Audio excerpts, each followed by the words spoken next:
कहानियों का भंडार, जादुई संसार। यह कहानी सोमपुर नाम के एक गांव की है, जहां अचानक से खौफ का माहौल पैदा हो गया था।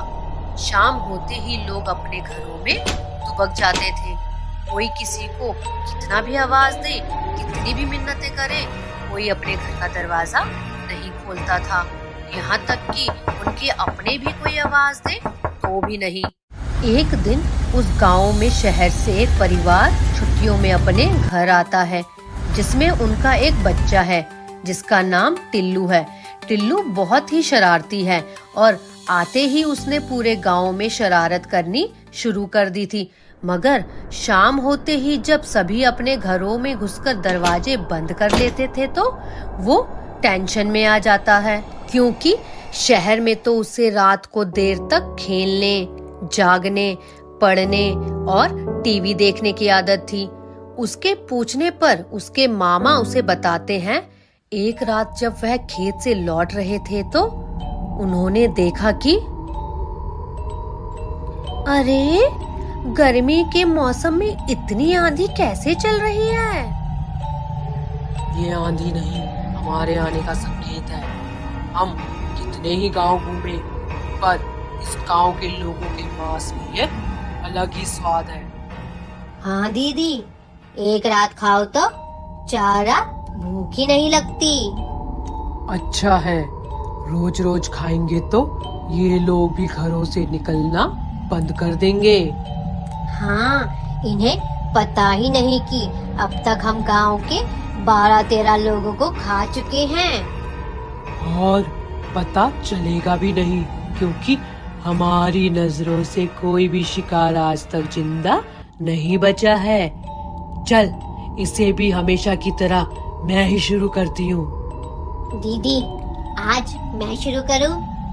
नहीं, बड़ी बहन पहले।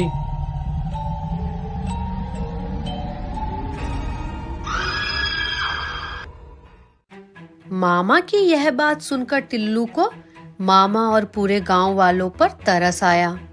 ऐसे कैसे चल सकता है कि इंसान रात को बाहर ही ना निकले? फिर रात को बगियों में गिरते आम कौन लाएगा? रात को काम कौन करेगा? खेतों की रखवाली कैसे होगी? बताओ मामा, कौन रात में बाहर खुली हवा में सोएगा? इस तरह तो पूरा गांव बर्बाद हो जाएगा। उसकी यह बात सुनकर मामा और गांव वाले भी मजबूर होकर कहते हैं, यह तो है, पर क्या कर सकते हैं। किंतु गांव वालों की बात सुन के टिल्लू 2 रात से सो नहीं पाता है और बार बार अपने मामा की सुनाई बातों को याद करता हुआ कोई ना कोई उपाय सोचने में लगा रहता है। और एक रात पता नहीं वह क्या सोचकर चुपचाप घर से निकल जाता है। टिल्लू को घर में ना देखकर मामा और बाकी घर वाले सदस्यों में हंगामा हो जाता है कि आखिर टिल्लू आधी रात को कहाँ गया।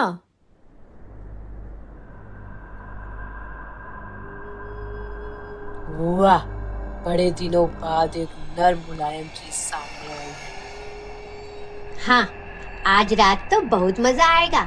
आज की रात तो जश्न की रात होगी। इसे मैं अभी शिकार कर देती हूँ। इसे खाने में बड़ा मजा आएगा। नहीं, बड़ी बहन पहले। नहीं, तू मुझे नहीं खा सकती। क्यों नहीं खा सकती मैं तुम्हें? तू पत्थर का बना है क्या?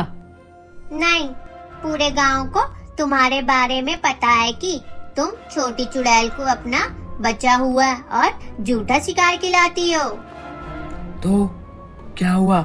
बड़ी बहन पहले ही खाती है। रुको रुको, कैसी बड़ी बहन हो तुम? थोड़ा सोच समझ के बोलो। हाँ, दीदी, आज मैं ही पहले खाती हूँ। रुको, तुम क्यों खाओगी पहले? इतने दिन से मैं खाती आई हूँ तो मैं ही खाऊंगी। अरे बड़ी चुड़ैल, तुम समझती क्यों नहीं? इतने दिन से जब बड़े बड़े लोग आए तो तुमने पहले खाया ना। आज मैं छोटा आया हूँ तो छोटी चुड़ैल पहले खाएगी। इस बात को समझो तुम। आज तक छोटी चुड़ैल तुम्हारी सारी बातें मानती आई है, आज तुम उनकी बात मान लो। हाँ दीदी, ये सही कह रहा है। चुप। बड़ी बहन का छोड़ के इस छोटे बच्चे की बात सुनती है। हाँ दीदी, बच्चा सही बोल रहा है। आज तो पहले मैं ही खाऊंगी। तो तू आज मुझे अपना झूठा खिलाएगी? हाँ तो आज तक ये भी तुम्हारा जूठा ही खाती आई है। हाँ दीदी। मैं भी देखती हूँ कि तू पहले कैसे खाती है। तो मैं भी देखती हूँ कि आज आप पहले कैसे खाओगी।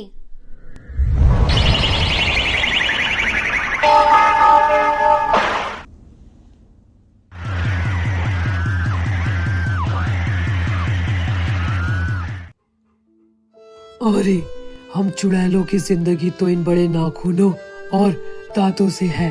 अब ये ही नहीं रहे तो हम कैसे जिएंगे? अब तो हमारा अंत निश्चित है।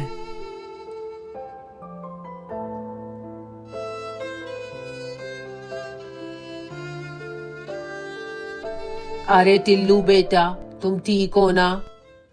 हाँ मामा, मैं ठीक हूँ। वो देखो मामा, आपकी दोनों चुड़ैलें कैसे पानी बनकर बह गई। हाँ, हमने देखा टिल्लू बेटा, पर तुमने ये कैसे किया? मामा, हर समस्या का समाधान ना उसी की परेशानी में छुपा होता है। और आपने बताया था ना कि बड़ी चुड़ैल कभी भी छोटी चुड़ैल को पहले नहीं खाने देती थी, जिस बात से छोटी चुड़ैल को बहुत बुरा लगता था और उसकी पहले खाने की इच्छा हमेशा अधूरी रह जाती थी। तो इसी बात का मैंने फायदा उठाया। टिल्लू की यह बात सुनकर मामा ही नहीं, पूरे गांव वाले बहुत खुश हुए, क्योंकि उन्हें दो खतरनाक चुड़ैलों से आज आजादी मिल गई थी। हमें इस कहानी से यह शिक्षा मिलती है कि हमें कभी भी किसी परेशानी में छुप के नहीं बैठना चाहिए, चाहे फिर परेशानी कितनी भी बड़ी क्यों ना हो। हमें उस परेशानी को अपनी सूझबूझ से सुलझाने की पूरी कोशिश करनी चाहिए। वीडियो देखने के लिए थैंक यू। और आगे ऐसे ही मजेदार और रोचक कहानियां देखना चाहते हैं तो please like, share and subscribe my channel जादुई संसार।